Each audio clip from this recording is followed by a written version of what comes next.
My name is Crystal Evans Hurst, and I'm glad that you are joining us for today's roundtable. I'm really excited about not only the topic that we're going to cover today, but also the amazing women who are joining me, who are pastors' wives, and who bring an amazing measure of wisdom and their own experience to share with you today. We are here because my mother, Lois Evans, if you don't know who she is, you should.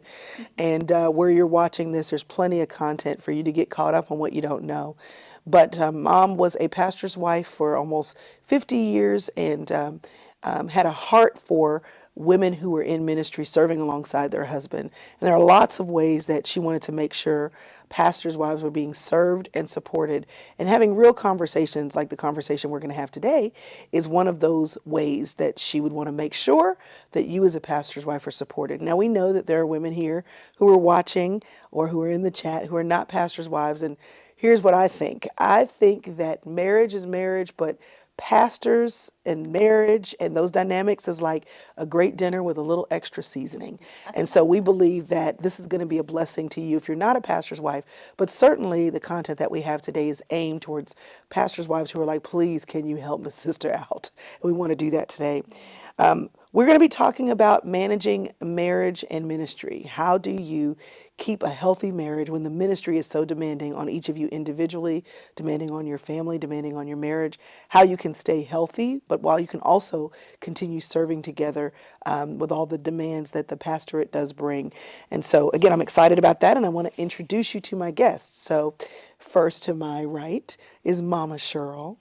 She is Cheryl Wesley, spent many years as a first lady, married to her husband, and she was married to the late Dr. Carrie Wesley for 25 years. They were proud parents of 3 sons. Is that right? I was sitting there going, that doesn't seem right. Claim that. Claim it. Count everyone. 34.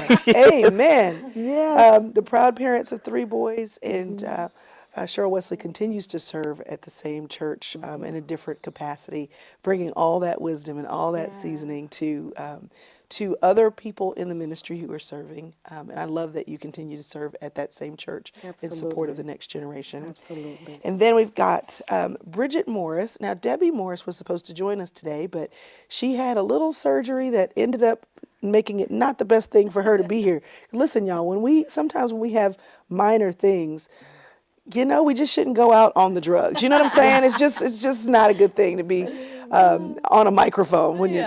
So I got a phone call yesterday from Debbie Morris's phone, but it was Pastor Morris calling me, and I was a little stunned. I was like, oh my goodness.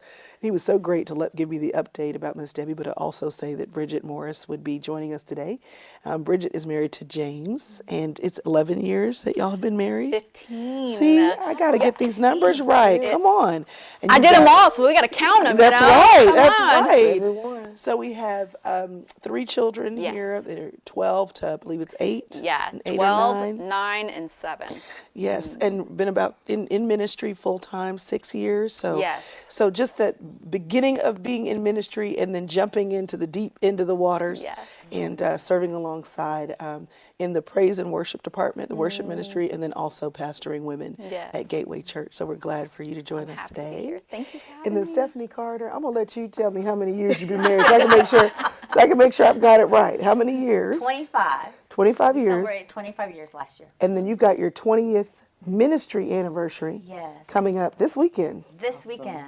Yeah, 3 kids, 2 in Yes. college, 1 16-year-old boy who's driving. Praise the Lord. It's like you got your life back, didn't you? Kind of, sort of, but yes. I got one more to go to get out of the house. One more. And, I think it's so interesting. One of the things that Mom talked a lot about and wrote a book about is seasons of a woman's life and how there are seasons. And so each of you have had seasons where you're raising your children, seasons where you are volunteering alongside your husband, seasons where you have a whole job that is separate. And in all of those seasons, navigating what that does in your relationship in terms of your communication, your relationship with the people that you're working with and serving with. And so I want to start out talking about that, just seasons. Would love to ask you about the seasons in marriage and how you have navigated the ebbs and the flows of those different seasons. Like what worked in one season maybe doesn't work in the next, or maybe what you did in the last season, there's a shift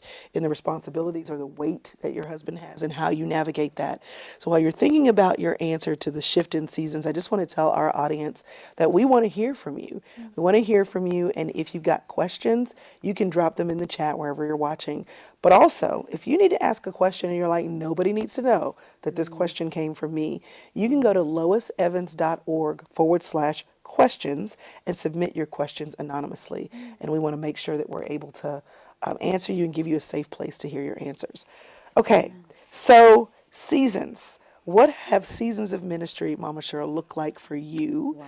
And how have you known when to pick up speed, hit the brakes, have full-blown conversations with your husband because you were really involved in something, and to say, this is the season where I'm out. I'm gonna let. How have you navigated that and known when to hit the gas and when to hit the brakes? It was really difficult initially. I remember getting your mom's book when my boys were little people, right? And I remember thinking, this is crazy. How am I supposed to work full time, because I did, raise these kids, and then support that man, right? And then meet all the expectations of the congregants, right? Because the pastor's wife should. And I finally had to sit down with him and said, okay, do you expect me to do this, and this? And he goes, no. I said, well, my mom said, and this person said. He goes, no. And I thought, praise you, Jesus. So there were seasons that I was not active at church. My ministry was to my family, to my boys, all over the place, doing everything. So there were times I would go to church on Sundays and say good morning, and they wouldn't see me again until next Sunday because I was not in ministry. My ministry again was to the fellows. So there were just, as the children grew, I had changes in my own life. There were times it's like, I'm tired of working full time, honey. I'm ready to come home for a season. He goes, come home. So I did that. I volunteered with some other things, and the church was still over there, right? So you just have to know your spouse, know what his expectations are, so good. and let them be priority, right? That's so good. As a professional woman, you still have to meet those needs as well. So there were seasons I was working full time and not doing anything else but being a mama, showing up at school, making sure he was good. When I was raised, and y'all don't know anything about this, there was this commercial that says, it was a cow, not a Calgon commercial, but something that says, me I can away. bring home the bacon, right up in a pan, and Yeah. never let you forget you're a man because I'm a woman. It's like, she's crazy. And she's tired. And she's tired. She's tired. So you have to learn to be your own advocate Yeah. and take some things off the table for you. That's so good. Even if sometimes your husband said, but babe, I need you to do this. Say, okay, well, if I do that, are you going to help me do laundry? Yeah. Right? If I do that, can you help me cook? Or can you help me do something with the boys? So negotiation is important in marriage too. So good. So good. you see what's going on, see what's really important. And if it's not going to matter 2 days from now, don't do it. Yeah. Right? That's so good. So just listen to your own self, and the Spirit of God will lead you, right? But you can't afford to listen to the expectations of others Yeah. outside of the marriage, Yeah. right? That's so good. They Just may love asking you, your but husband, just ask your what is husband, it that you what do you expect from me? Yeah. And you work that out. Yeah. Yeah. Yeah. Bridget, Stephanie, anything to add? I completely agree with that. When we first came into ministry, I was a school teacher. I taught 3rd and 4th grade, and then I was an instructional specialist. And when he became the assistant, he went from being on staff to being the assistant pastor and then to the senior pastor. It was a completely different transition. And I remember I was caught up and I did have unrealistic expectations of myself. And I remember Where did those expectations come from, though? the saints, and just my own self, even though I've grown up in church, this whole vision of what a first lady was supposed to quote unquote be.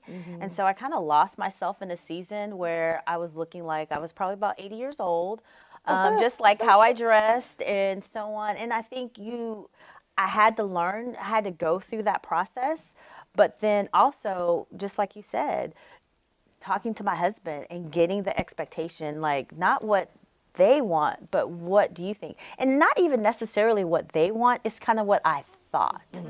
Just the kind of stereotype. And then once I got past that stereotype, and once my husband was like, no, I don't want you to do that. I want you to do this. And when I do need you to show up, please, I need you to show up.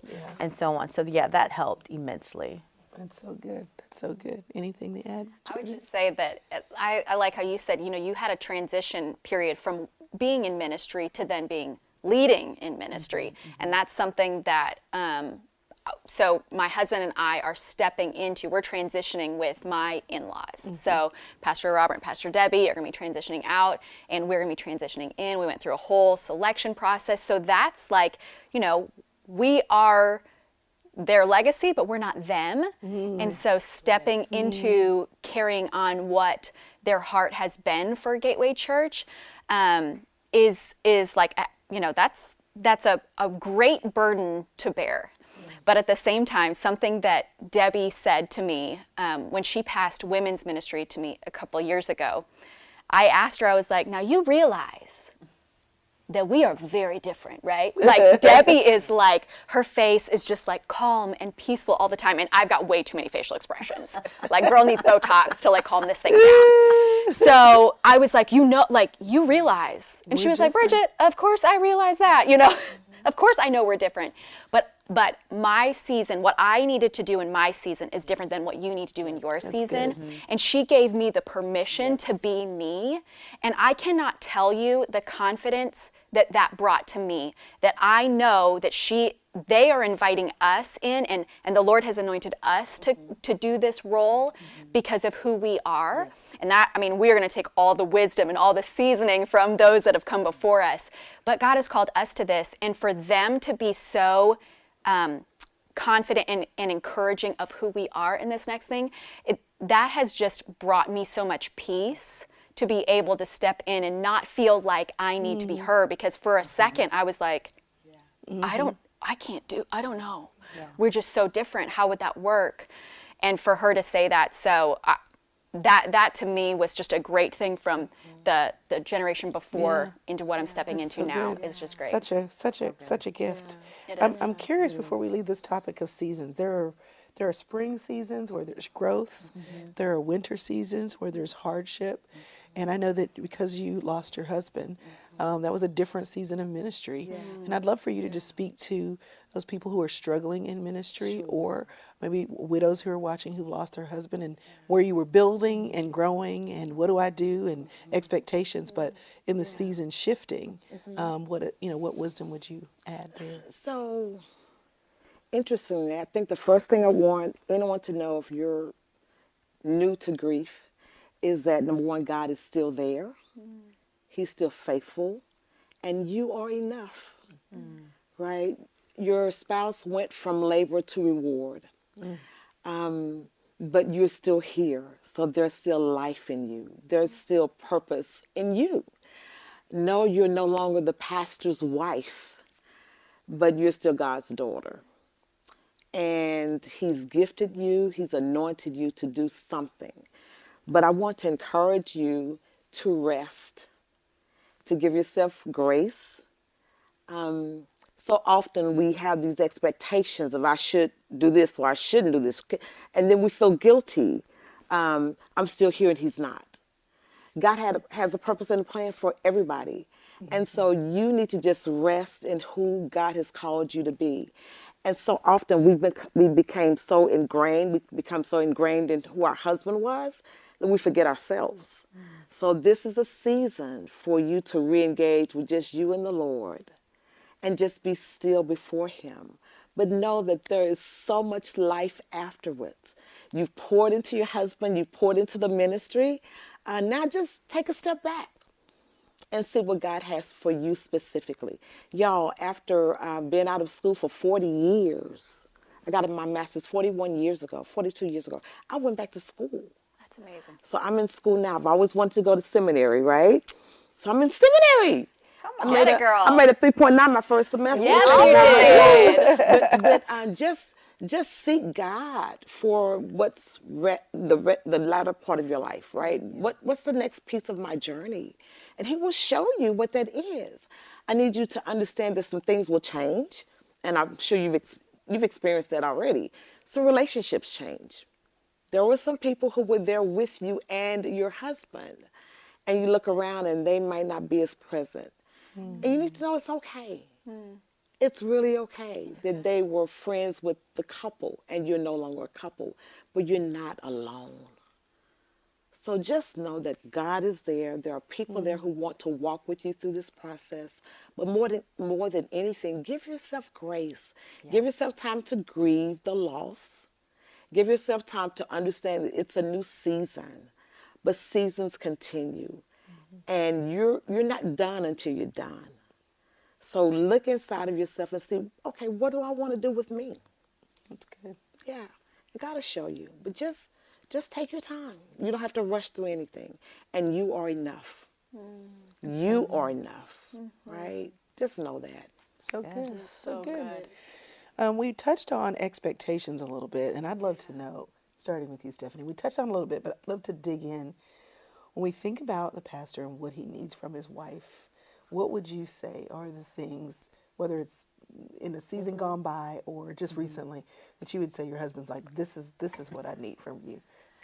You know, I feel like the number one thing he needs from me, not only is support and love, but just his prayer. I would say praying for him is the number one thing that your husband needs from you.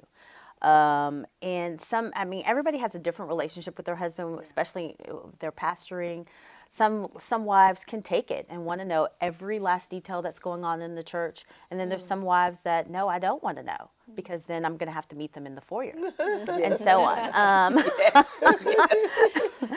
So I think the best thing that I say to Brian is, how can I pray for you? I want, when he leaves out of our house, that he knows that he is loved, that he is supported. So no matter what he's walking into, whether it's that staff meeting, elders meeting, if he's going to visit someone in the hospital, that he knows that my wife has covered me, that she is praying for me. And even like my children, teaching them that, you know, we are blessed to do this. This is a service that our family does. And it kind of teaches them kind of like a humility as well, but just that the whole household is on the same page, that we're here to support not just daddy, but just to support this ministry and what God has called our family to do. That's great. That's great.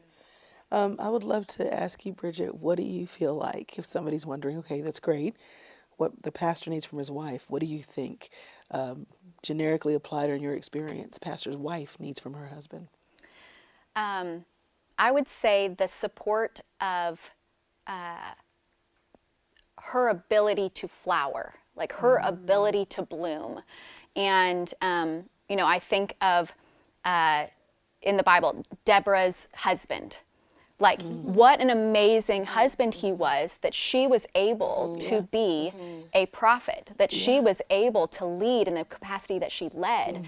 You know, it names her and then names her husband, and it doesn't say much about him, but clearly he was a very, like, secure man to encourage his wife to lead all of Israel. And so I think that's, and, you know, not every pastor's wife is different. Like you said, you know, every marriage is different, but I think that relationship of knowing what needs to be cultivated and then supporting that and helping her build her confidence and build up, you know, letting them do what God has called them to do. And not only just letting them, but really like pushing them to do what God has called them to do. That's something that I think is so important for a pastor and a pastor's wife. You know, what ministry has God called you to in this season, and let's help you flourish in that. That's I so would great. say. That's so great. I remember my mom would say, I heard her say to a couple that was about to get married, and she said that to him.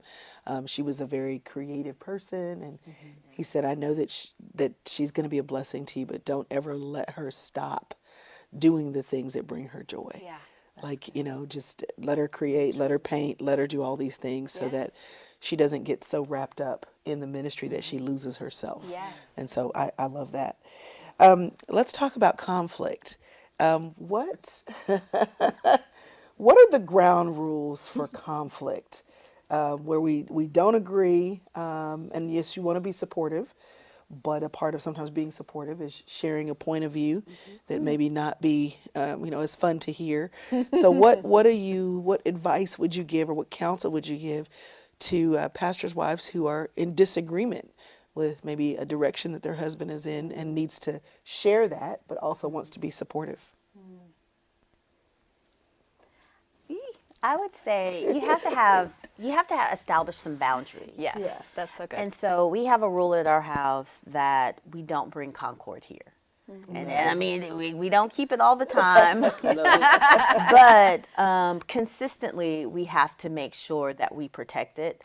But then if there's something that I don't agree on or that I'm kind of concerned on, like I think everybody has this like savor. So I'll be like, well, have you thought about this? And Yeah. so on. And he'll hear me out, but then he'll also kind of let me know, like, okay, thank you. I appreciate that. Okay, thank you. I appreciate you. Appreciate that. But I think also just the main thing I would say is just establishing some boundaries. So when you do have a disagreement, whether it's in marriage, whether it's in ministry, whether it's with the children, or how he's running things, that you create some standard boundaries that will keep your marriage safe. That's good. Yeah. You don't bring the church home. At least not. Yeah, At least that's the goal. Yeah, because you look at it like this, because there's some, depending on what your role is in Yeah. pastors' wives, Yes. whether you're a church planner, whether you have a full-time job, or whether you're on staff at the church, it's just really, really hard, and you just have to protect when they come home. Because the last thing, especially if they have talked about this all day, or if they've been dealing with this all day, or for a season, whether it's a staff member, whether it's a deacon, whoever it may be, or an issue or financial issue, the last thing they want to do when they come home is discuss it. Yeah. And you grill them again about, Yeah. now, did you think about this? Yeah. I want, when Brian walks in that door, to say, man, I'm home. Yeah. Yeah. I want him to be able to just be like, I'm home. He's going to watch Family Feud. I had somebody come over to the house yesterday. They were like, so this is what y'all do? I was like, he loves Family Feud. This helps him calm down. Calm down, yeah. Solid, but this is what he does. I love that. I was thinking, it's that whole thing about marriage and then the extra salt and pepper, because I think most women would know, even because of our work or our husband's work too, you come home and you just kind of want to break from all of that. What the challenge in ministry is, we basically both work at the same place. Like, even if you are not employed there, it's such a big part of your life. And so separating that has to be super intentional. Any other ground rules for conflict that either of you would like to share? You want to verbalize your concern, but it's how you do it, it's where you do it. Yeah. You never take any issues into the bedroom. We don't discuss anything in the bedroom. Okay. That's a safe place, right? I love what Stephanie said. Home is a sanctuary, right? And so the wives make it that. So if there's something you want to discuss, go for a walk. Or go out to eat. But don't let it fester in your own heart. And when it finally comes out, it's exploding. Yeah. Right? So if there's something you're concerned about, something you see in him that you're concerned about, you talk about it.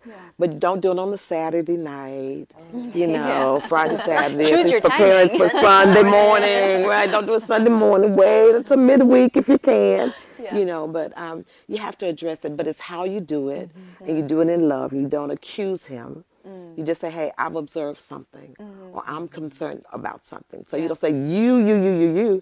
Say, here's some things that I'm concerned about. Yeah. And you do it that way because you don't want him to be defensive. Right. Because he'll come back out fighting as well. Yeah. So just say, hey, it's an I statement. Make it I statements. And then do it away from the home. I think that's really important. Something that we do, because we do work together.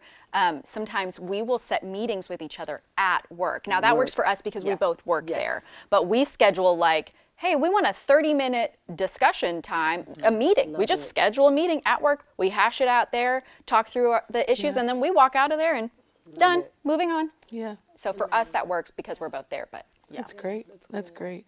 I hear you saying verbalize. That's a part of support, is eyes and ears and thoughts. But how you do it and when you do it is super important. And then once he heard you, let it go. yeah. You have to let it go. You just can't keep nagging about it and so on. I love to schedule meeting times because I'll be like, can I get on your schedule? I really would love to discuss the women's Isn't it ministry different budget. though, even how when you have an appointment, their brain is on in a different way Yes. than if you just kind of grab it on the side. Yes. Don't you think so? He treats me like everybody else. He's like, so your budget last year. So yes, I appreciate it, but it does help. It just does help, and it sets that tone, and it Yeah. also sets the moment, so you know exactly kind of like, That's good. yes, you keep it on that professional level. That's Yes. so good. And then you don't have kids, like for me, I got kids running around, and then they're being loud, so then we have to, and it can like escalate, and then you're yelling at each other, you're like, I'm actually not yelling at you, but I'm yelling at you. I'm just trying to make sure you can hear me. Yes. Why are you yelling? I'm not yelling. I'm yelling. Date night ideas. What are we doing to prioritize? We have a rhythm here. So, okay, it just depends on your season. So when we Yes. met earlier and you were talking about your season at 12 and 7, I was like, oh, yeah, I remember those. Yeah, you're Date running. night. You're in your car. And Yeah. I think you just have to be very kind to yourself. Yeah. You have to realize, depending on what season that you're in, our date night, it would be great if we had a date night every week. But depending on what season you're in. So our date night could be anything. Our middle daughter just left for college, and so Friday night she was a cheerleader. She was varsity cheerleader. So every Friday night, that's where we were. We're at the game. God bless us. And so now that she's away, we'll be at dinner somewhere, or we'll call up some friends and be like, hey, we're free. You're free. Let's. Yeah. So we feel like we're rediscovering our time. So it's really, really nice. That's good. I'm like, that's in my windshield, girl. I'm going there one day. It's a really nice place. What does date night look like for you? Right now, we're walking through the parking lot. The kids are ahead of us. We're like, quick, it's like a date. Hold my hand. No, we do prioritize, but it's just, there is not every week. But we do find, I would say we find every week times to connect. So even if it's not, specialized time away or going, I like to make memories. But even sometimes making a memory is going for a walk. And we'll go walk around the property, or we have little chickens. So we'll be like, so we're like, you know what, let's go gather the eggs together. And we'll just walk down there and we just kind of talk about whatever. That connection point for us is such, again, though, I feel like if we worked in different places and we never saw each other, we would have to prioritize that time and say, sorry, everybody else, we're going to have to. But because we are around each other, it kind of works out a little better for us. But I also say this. Church events do not count as date night. oh The couple's no, Valentine party? No, That's the date night? no. Nothing church Agreed. event. Wouldn't you agree? Nothing. Agreed. Because he said that one time. He was like, hey, we did go on a date. I was like, no, it does not count. Why, that does why not does count. it not count? Because I'm at work. Yes. Not at work, but I'm Yeah. socializing. I'm talking to you, other members, and no. Yeah. If we're on a date, it's just you and I. We're not talking about Concord. That's right. We're not talking about the children. We're just talking about ourselves. Yeah, That's good. that's so good. That's good. That's good. Trying to free somebody today. Say the church Valentine's banquet was great. Now what are we doing? That's right. That's right. Love languages is a big thing. Knowing and understanding how to love your spouse based on how they receive and interpret love. How did you do with learning how to love your husband the way he received love from you? The first thing I did, I threw away all the books that I'd read. And I was a counselor by trade, so I threw all of that out because Carrie Dunn Wesley was a total different creature. Just sitting with him, right? He loved it. Going for a ride to Walmart. Simple. Touch. He was a good country man, right? And he didn't require much. But when he came to talk, he didn't talk much. But when I would be there, if he just sit, he would come and sit if I was watching a chick flick. He'd come and go, oh Lord. But he would sit there. So that said to him, I need some of your attention. That said to me, I need some attention. And just sitting and listening, playing games or whatever. But it wasn't much for him. So it's just knowing who you are. I mean, who you're connected to, who you're in a relationship with. And just do that. You don't have to think about, I hear y'all talking about date nights, and I said, we're going to have a date night. He goes, girl, ain't nobody here but us. This is our date. Like, well, all right, order some food and let's just sit and eat. So just knowing who your spouse is and meeting that need, and it may not be much. Yeah, because they've been around other people for all day, Yeah. and they're tired. They just want to be with you. So for us, it was simple being at home. If I wanted to go out and eat, I'd call a couple girlfriends, say, "Let's go eat." He goes, "Okay, see you later." He was good with it. It sounds like you learned love language over time and observation. It takes time. It really does. You can't anticipate something, right? You can't go in and just know that you know. Yeah. You have to observe and just see and just watch. Like a husband gets to know his wife, we have to get to know them as well. Yeah, that's good. And even in those environments when we see him with people and you think, oh, he loves that. No, that's just him being pastor. Yeah. He'd much rather be at home in his sweats and tennis shoes or walking around barefoot. Yeah. So you do that and be happy with it. Yeah. Yeah. So what about communicating your love languages to your spouse? Is it kind of like he's just figured it out over time? Have you vocalized, this is how you can love me well? I think for us, I think it was year 7, and we were like, something's just not working. Like, what is happening? Like, we love each other, but like we were just missing the mark. And we weren't doing anything wrong. It just was like, when someone, when your husband does something and it's like, oh, now that speaks love to me. Like, you did the thing, you loaded the dishwasher, you hit start, and you put a smiley face, you're like, yes, that's my thing. So I felt like we knew each other's love languages, but we didn't know how to practically apply that. And so we did start having to say, okay, so acts of service. I feel like I'm doing a lot of things that are serving you. Is there something specific you want me to do? And so it was like, I love that you make the coffee. Could you pour the coffee and bring it to me? I'm like, yeah, I can do that. If that's the thing that's gonna help you feel the most love, I will gladly pour the coffee and bring it to you. I thought by making the coffee, that was the win. Right. Yes, and sometimes I would do more things than what was even needed, like you said. Like, it may not be all that you're actually trying to do. If you just talk about it, it could be less work for me and mean more to you. So Yeah, I love feel like that. us talking through it, same thing for me. Yes, I like quality time, but what does that look like? It means you don't have your phone, so you're not distracted, and we're just having conversation. That's good. That's so good. So what about y'all's love languages? Did you figure it out by observation? Has it been coupled with lots of communication? Lots of communication. We started doing a talk time. So when our kids were younger, that was kind of like it was talk time, but it was really like a meeting time because we talk about schedules and Yeah. that. And then just as kind of just walking through the season of marriage, then it turned into, I really like when you do this. Yeah. Or I love if you would do this, and let's do a staycation, or just kind of learning each other, and then it kind of changes. We've been married 25 years, so our love language will change a little Yes. bit. He could be very simple, like he has on his sweats or his pajama bottoms, and he is content as he can be. He's a simple. If I just sit next to him and watch ESPN and Stephen A. Smith and all the things. And now you know. Yeah. Now you know. You can call the names. Yeah. Okay, I want to talk about some myths in marriage, and I'm going to say the myth, and you all tell me what's true or not. Marriage should be 50-50. No. Would be nice, but no. It could be 70-30, 60-40, 20-80, 80-20. Yeah. Yeah. Okay, all right. We need to keep our marital problems to ourselves. Oh. Unless you have a licensed therapist, licensed Christian therapist. Or if you have a great mentor couple that's walking ahead of you. Yes. And so on. That's what I would say. Yeah. Agreed.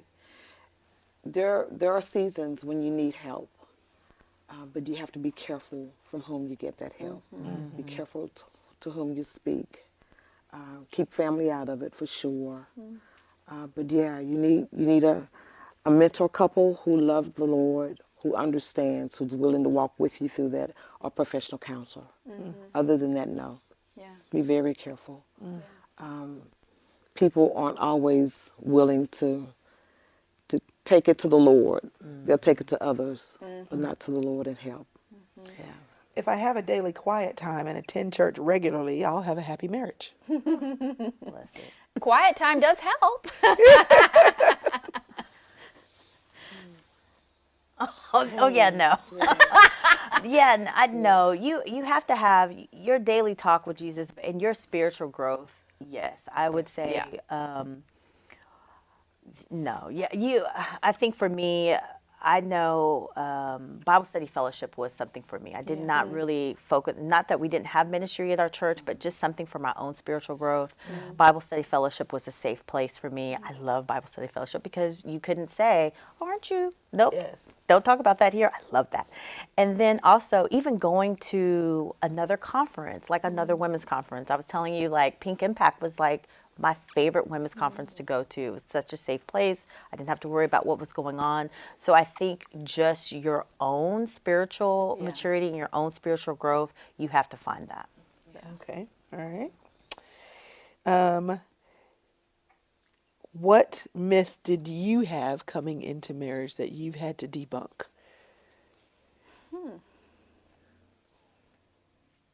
Or maybe that your husband had coming into marriage that you had to help him debunk? Goodness, I think for us it was like maybe missed expectations. So I don't know how to like verbalize that, but because neither of us had like a fairy tale expectation, but there's just expectations that you come in with, like they're just going to naturally meet all my needs Yeah. all the time. Like that, nope, that's not realistic. Yeah. So I think that was something for us. We had to walk through and learn, like, oh, marriage, even though we set it up well and we had counselors in and, premarital counseling and all of that stuff, there's still a lot of learning to do. And it's going to be a lot of work, and we're just going to keep putting in the work. So Yeah, I it's don't know. like, I don't know if that's because a we myth, love but Jesus and because we're committed to our marriage, it'll just be smooth sailing. everything will be great. Yeah. Still have to put in the work. Yes. Yeah. Yeah. Any other myths that you had or expectations you had coming into marriage that y'all had to quickly work to allay? Yeah, I think just like what you said, unrealistic expectations. I think we had to I looked at my parents' marriage, and then you also have to look at his parents' marriage. So he had his expectations from what he saw in his parents' marriage. I had mine. His parents did everything together. Like they'd get gas together. So when we first got married, he'd be like, so you want to go with me? Like we lived in an apartment. coming right He was back? like, don't you want to go with me to get the mail? I'm like, no. And no. And like my parents did everything separate. And so just realizing that and finding our own way and God's way. Yeah, it took a minute. I think that first year we were like, what are we doing? Oh, that's great. I'm curious. I know, Cheryl, that you're involved in ministry in your own right at the church, but you're also intentional about pouring into the next generation. Bridget, you are the next generation. You mentioned just the succession planning, and I know that you all had a very strong transition from Pastor Bailey, just the intentionality with which he handed you the reins. What do you all think that the next generation of leaders need to know about marriage and ministry? What deficit do you see that people have when they go into the ministry? Maybe they're younger and married, that you just need them to know. One of the things I told my son, who's been married now for a year, to an amazing young woman, and he's a millennial. He's 34. Okay. One of the things that I encouraged him and I applaud him for is loving his wife out loud, and his affirmation of her as a minister. Right? She preached last night at our Wednesday night service, and I applaud that because she's gifted like he's gifted, right? And you all are working together in ministry. I know Steph has been working with Pastor Carter for a while, and I love that. Just the affirmation of your wife publicly matters. I'm from a different generation, right? And even though we knew my giftedness, I was the generation where there's the pastor and then there's his wife supporting him and uplifting him and encouraging him and doing all of that work. But just to affirm your wife publicly and then to love her genuinely, it matters. And it is so, so critical for the body of Christ to see that. Yeah. so they can appreciate that, right? They can see her from a different lens and not just being the pretty pastor's wife who sits on the front seat. That's good. That's great. Yeah. I would say something that I see and that I have even, I don't know that maybe this is a myth, I don't know, but marriage does not, the purpose of marriage is not to make you happy. And I think when we've counseled or when I've counseled, couples or wives, a lot of it is like, I'm just not happy. And I'm like, well, marriage was never instituted to make you happy. Marriage is to a lot of things, and it can make you happy, and there's happiness in marriage. But if the minute that you're not happy, you're looking for, what is this? I'm like, no, sometimes marriage is to iron sharpen iron, and it can cause some friction because the Lord's wanting to work something out in you. And if he didn't give you someone who is not exactly like you, that is for your benefit. So seeing that benefit of even some of those, things that are, I'm being molded, by the Lord through my husband, being molded by my wife, or molded by the Holy Spirit through my wife. I would say that that's something that I think the next generation just could have a better understanding of. It is, the purpose of marriage is not to make you happy. There's happiness in it, but that's not the purpose. And so I don't know if that's an expectation walking in. Yeah. There's going to be good times, there's going to be bad times. There's going to be spring, like you said, there's going to be winter seasons. And through it all, I am committed and I am here, and we're going to come through this to the other side. That's so good. That's good. That's so good. Marriage is not supposed to make us happy, but there's a part of marriage that is supposed to make us happy. Yeah. So, Stephanie, I already know what this question is going to be. you and Pastor Carter shared that sex is a thermometer for your marriage. What advice do you have for wives who say that their sex life is running cold? I would encourage that wife to initiate. Yeah. And I also would encourage that wife to realize that sex is a crucial part of your marriage, and your husband needs it. You need it. You need that connection, because if you don't have sex in your marriage, you're roommates. That's right. And that can't be healthy. And if you're not giving your husband his sexual needs, he will so find it somewhere else. Yes. And he can be faithful for so long. I mean, there are seasons in motherhood, when I was nursing, or just after giving birth, and just like, don't touch me. But Off limits! I'm off limits! but I think, and then even for our seasoned women who are 60 plus and you're going through menopause, I mean, our bodies go through different things. And I think having that conversation with your husband and letting him know, like, you know what, babe, I just do not feel my best right now. Yeah. But I promise I'll see you in a couple of days. Yeah. But you have to, sex is a true thermometer of your marriage, because without it, and you don't realize, so I know sometimes you could be like, well, when is the last time? When you have to do that, that's a problem. Yeah. And so on, I want Brian, when he leaves our house, to know, like, I'm telling him, like, you look so cute today. Oh my goodness. Because I don't want him to leave my house and some other woman tells him that. And he hasn't heard it from me at all. And so on. You have to be the biggest cheerleader for your spouse. And so on. So, I yeah. love that. Love that. Any other thoughts about I sex? say too, as men get older, they have challenges as well. So you have to be understanding and still let your husband know he's desirable, right? So there may need to be a shift of sorts. So I'll just say that. Just need to I be a feel shift. like there's more than You just have to, This turned into Crystal After Dark. because he's having issues, you have to be patient with him. Yeah. Right? Sometimes they have to take medication, right? So that they can perform. And you have to be okay with that as well. There are days that you don't want to deal with him for whatever reason, you're angry with him. But based on what Stephanie said, we still have to meet his needs. So you give me a few minutes, and then you go in and take a bubble bath. And you get some relaxing music to get yourself together, right? So it's a partnership even in sex, Yeah. especially in sex. So you just have to be attuned to one another. Yeah. That's good. Yeah. That communication piece. Yeah, that's so good.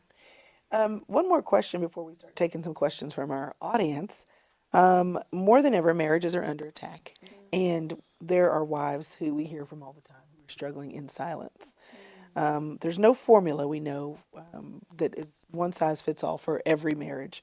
But what pillars, if with all the things we've discussed, if a wife who is struggling in silence in her marriage is listening today, what pillars do you think are the most important for keeping your marriage healthy?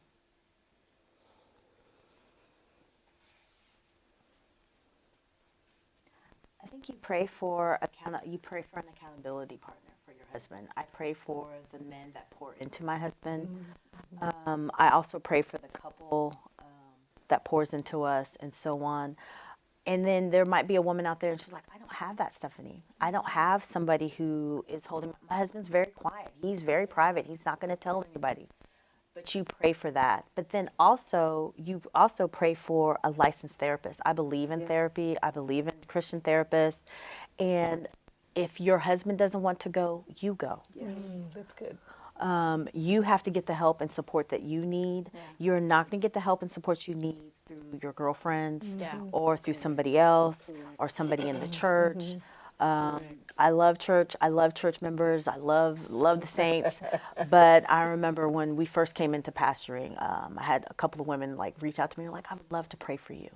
And I was like, oh, okay. And I remember I asked my husband, I said, so-and-so reached out to me and they want to pray for me. And he's like, well, just give them something generic. Like, hey, I just want you to pray for our family. Because there was a situation going on in our church. And my husband was kind of like, yeah, just tell them pray for your health for our family. Never heard from that person again.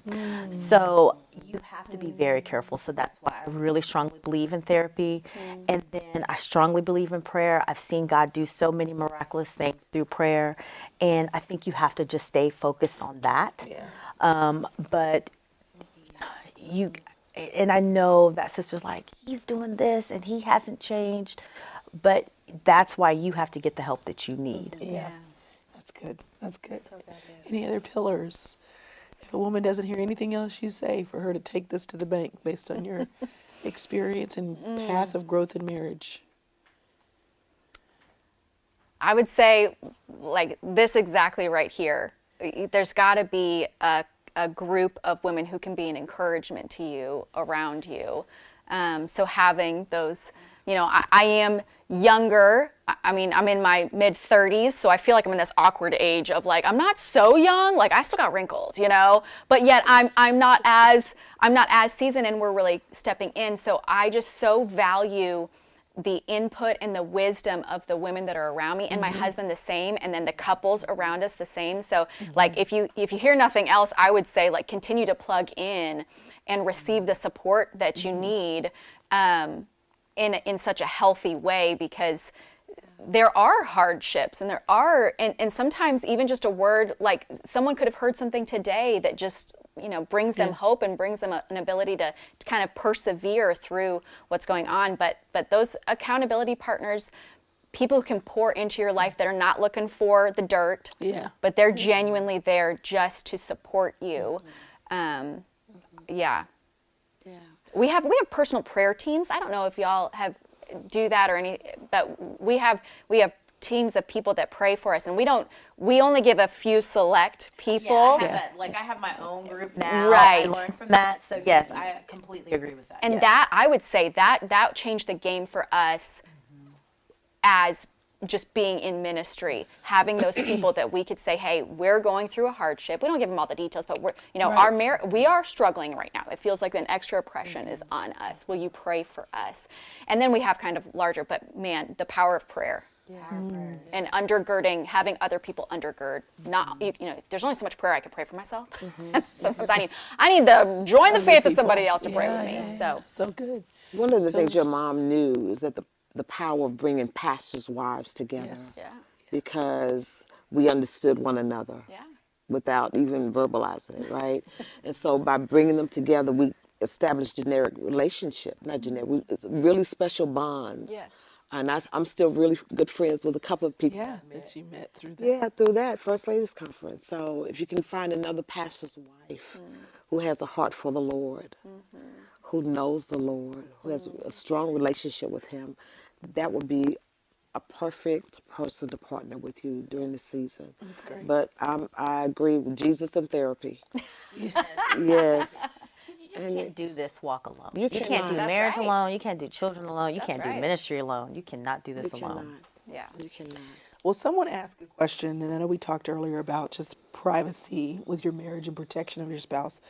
But this pastor's wife says, my husband has a problem with alcohol that he has been hiding for years.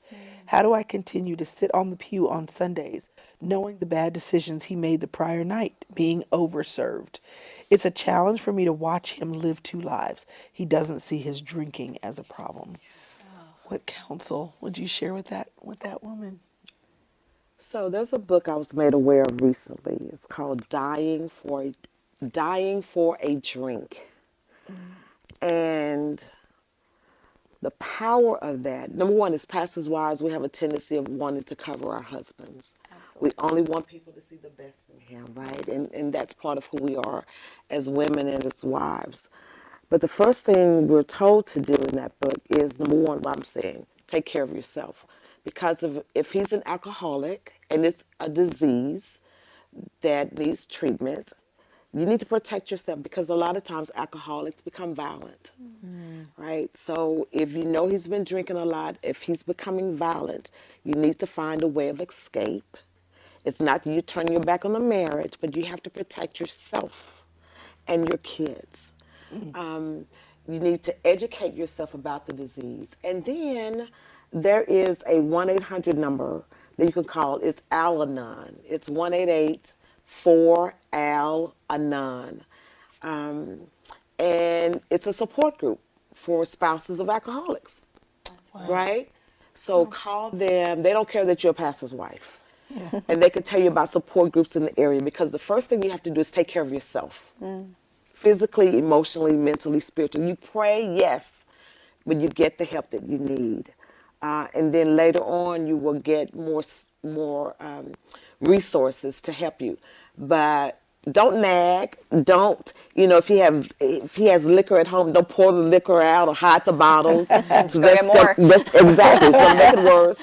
Just step back and pray. Pray. But while you're praying, you're looking for a way of escape if he's violent. You're finding out more resources so you can get connected to a support group. And you're going to take care of yourself. Yeah. And you're going to trust God for him, but later on you'll find out some things you can do for him. But immediately it's for you to take care of yourself, Yeah. right? Because we will subject ourselves to all kinds of mistreatment to protect the title of pastor. Yeah. Yeah, that's good. Yeah, so good. just get educated, step back, and reach out. Yeah. Yeah, that's really important. I think, Bridget, you might have something to say about this in the season that you're in, or even Stephanie in the season that you've been in. Someone says, I'm growing to resent my husband because of the lack of balance between family and church. And I know we talked about what we can do to keep balance, but she's actually moving into resentment. The church comes before our family, before our kids. I would love for my husband to prioritize their sports, their school functions, to spend time with them in general. How can I help him see his priorities are misaligned? And how can we recover and rebuild? Any thoughts there? Okay, so when we went through this season, I remember our kids were really, really young. We were on a flight, and my husband pulled out his seminary books, and he was just all getting ready and settled for a good read. And I have the two girls, and I looked at him, I was like, pick one. I said, which one do you want? Of course, he chose the most compliant one, but I was like, I don't care, you picked one. But one thing we had to have a discussion about, there was a season where he was in seminary and he was in full-time ministry. And it was just a lot, and just full church, full pastoring. And I just didn't see him. He left when it was dark. He came home when it was dark. And I remember telling him, like, this is a lot. This is a lot. So having that conversation, being calm when I had the conversation, because the conversations before, I was just like, do you see this? Like, they're bad. I don't know what I'm doing. But having that conversation, but then also having a conversation with him like, babe, I need you to this is not the expectation. Remember what we talked about in premarital. Remember what we talked about before we had kids, what kind of parents we wanted to be. And if you did not have that discussion, and sometimes like they'll say, well, I didn't know I was going to be a senior pastor, or I didn't know God was going to move me in this season. That's when you say, well, babe, you're now in this season. So God knew it. so now so one thing for us is he start putting the kids' events on the calendar. Yes. And it's not that he could go to everything, but for the most part, he went to everything.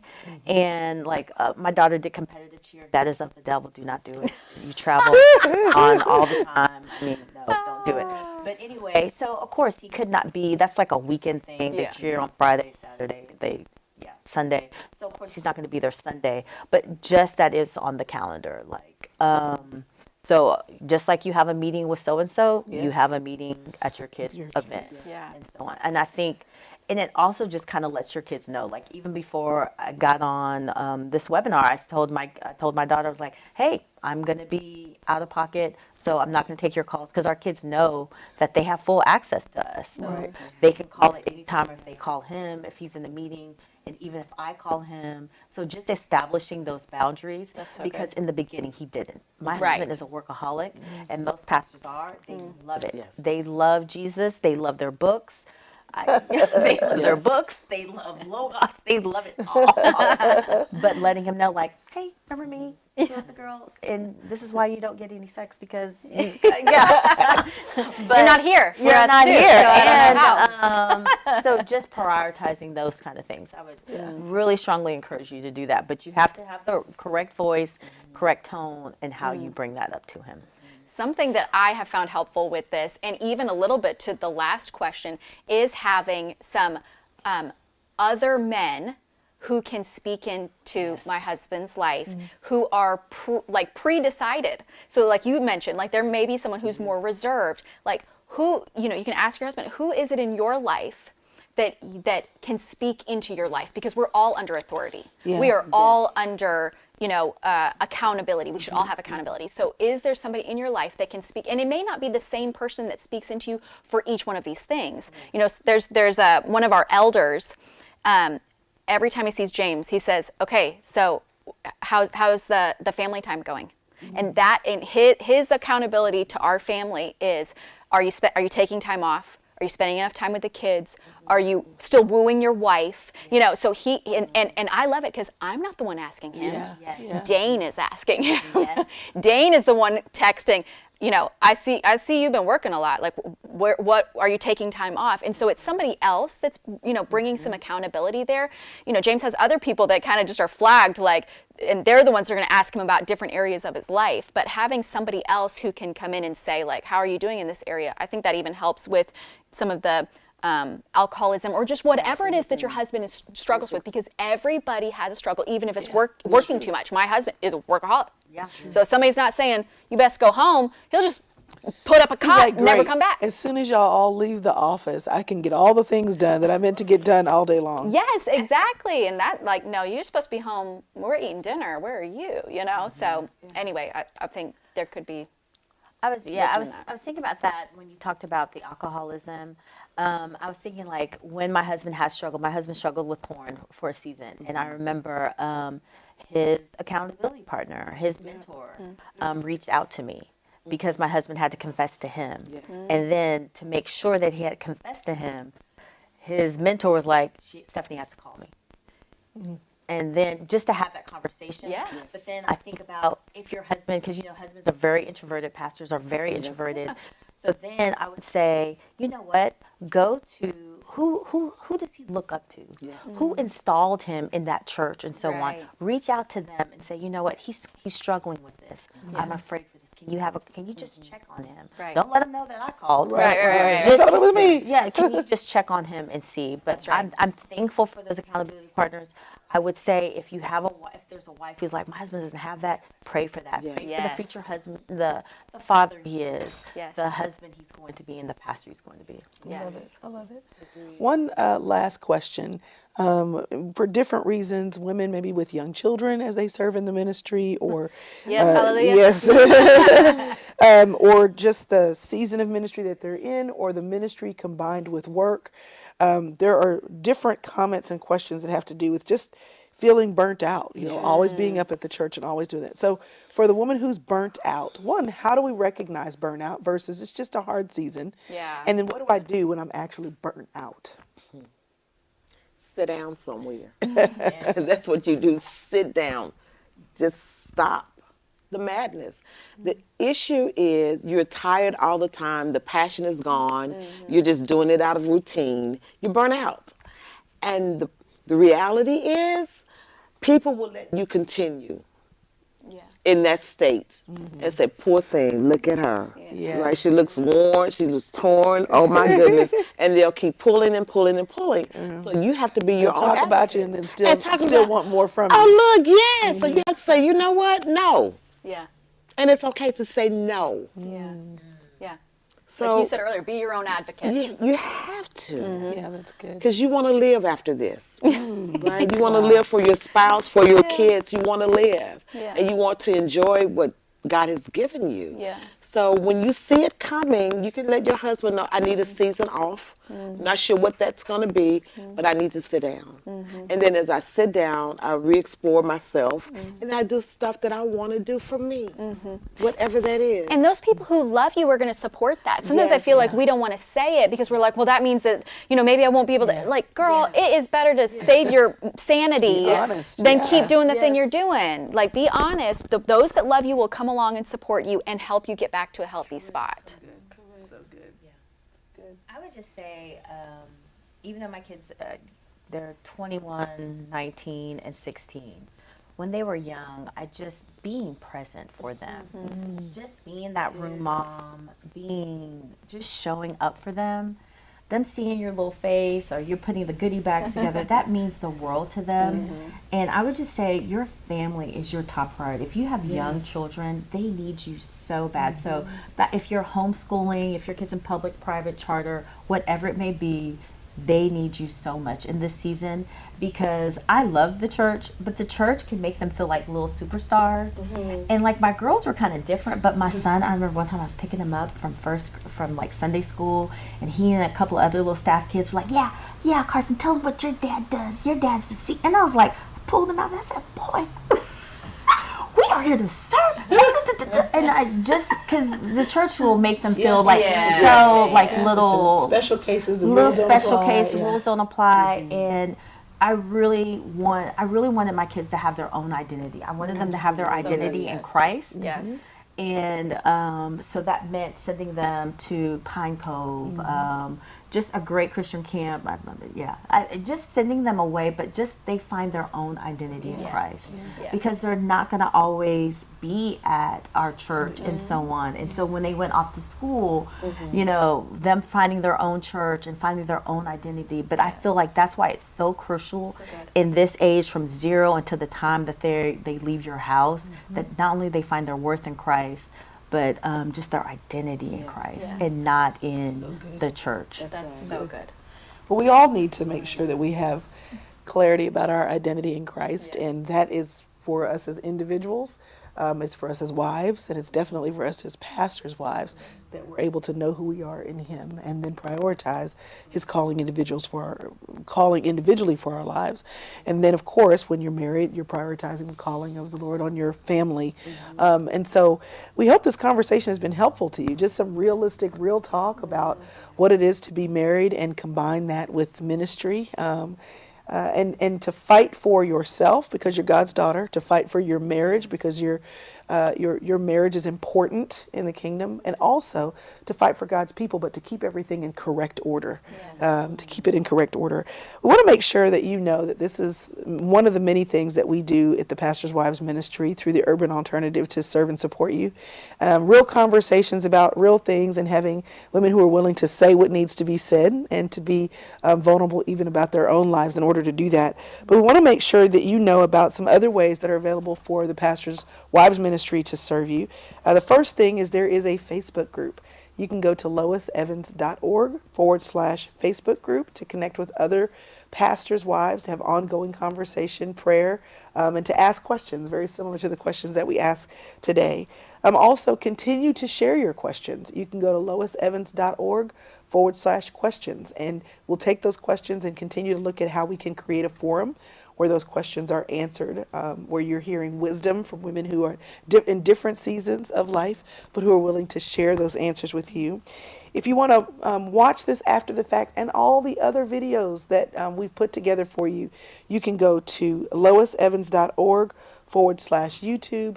And last but not least, in terms of resources, there is a monthly devotional that you as a pastor's wife can enjoy, but also to share with the other women on staff at your church, or maybe women who are involved in your women's ministry. And you can find out more about that by going to tonyevans.org/women. Because this is one forum, just the context and the community that we want to build around and for pastors' wives, there are some other things that we want to do that, while they are not necessarily supporting you directly, they're supporting the women at your church. Desperate for Jesus is the conference at our church, Oak Cliff Bible Fellowship. The dates for that are July the 26th and the 27th. And you can register to attend that in person, but you can also register to attend that virtually, maybe a small group of women to hold a watch party at your house. And we know that many women actually create their whole women's conference at their own church around the content that's being provided for Desperate for Jesus. So you bring the women, you bring the fun, you bring the food, we bring the programming, and make it easy for you to create a quality experience for the women at your church. And you can find out more about that by going to dfjconference.com. So again, I'm so grateful to Miss Stephanie, and I'm grateful to Mama Cheryl, and also to Bridget for being here today and being willing to share their experience, their wisdom, their answers, their hard fought for and won lessons. And we want you to know that if you're a pastor's wife, you are not alone. You're not the only one who's experienced what you're experiencing. You won't be the first. You're not the last. And there are other women who are in ministry who have walked this road. And our prayer is that the content and the context today helps you to walk your road even better. Just know that when you find each other in the chat, or even when you submit your questions, that we want to be here to continue the ministry of Lois Evans for Pastors' Wives. Thank you so much for being with us today.